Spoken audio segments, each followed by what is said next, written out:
Yeah, this is from Cold War. Now, this China and then America, and this is in the regions.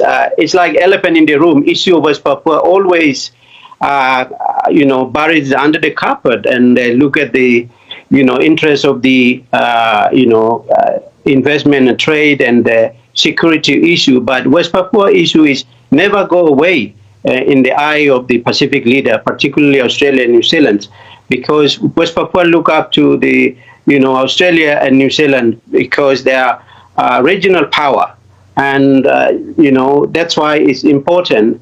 And we know that security issue, interest of the Australia and New Zealand, but also West Papua we are the gatekeeper in the regions. And so this is a moral obligation to see the big power in the region, what's happening in the situation in West Papua. We know that Australia and New Zealand and in the region look at what happened in Europe. We are sympathy with the Ukrainian struggle and, some happening. But West Papua is, struggle and fight is 50 years suffering under the Indonesian colony. Almost 500,000 Indonesia massacre my people. This is genocide happening just 250 kilometers north of Queensland. It's close neighbor. There have been recent reports of intensifying violence, also claims of human rights abuses. Have things been worse than usual in recent times? Yes, this is the United Nations have produced serial report what happening, what going on in West Papua. Since Indonesia deployed 25,000 troops in West Papua last 5 years, almost 450 they been killed, and 160,000 to 100,000 are displaced. Place called Intan Jaya and Duga, Puncak Jaya, Barat in Oksibil near the Papua New Guinea border. 200 people are fled in the other side of border. This is happening. Current situation is becoming worse and worse. Indonesia reluctant to allow international media journalists to visit in the region since Indonesia illegally occupied. So that's why my claim is Indonesia committed genocide. That's why they don't want the world to know what's happening, what's going on.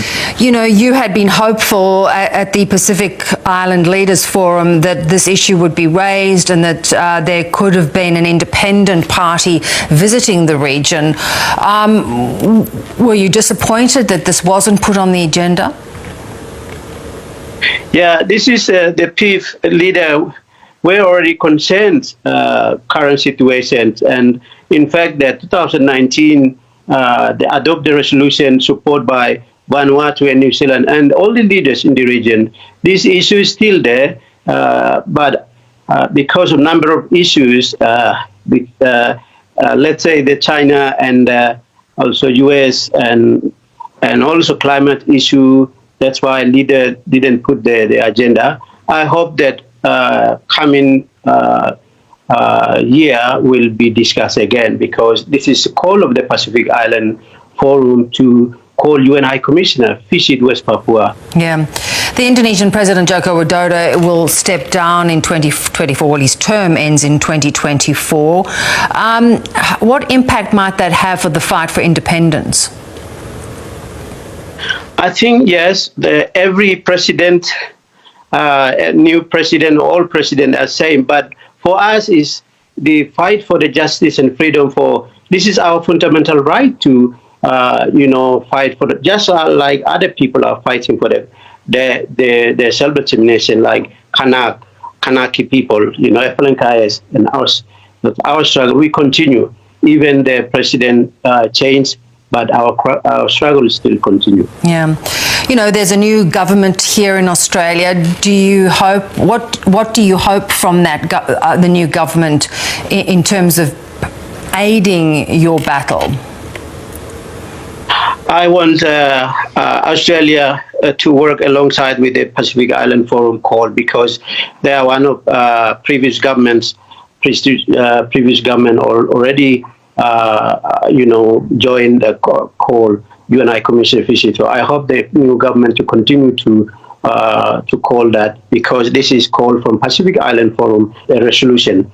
So I hope they continue to support because this issue is very important.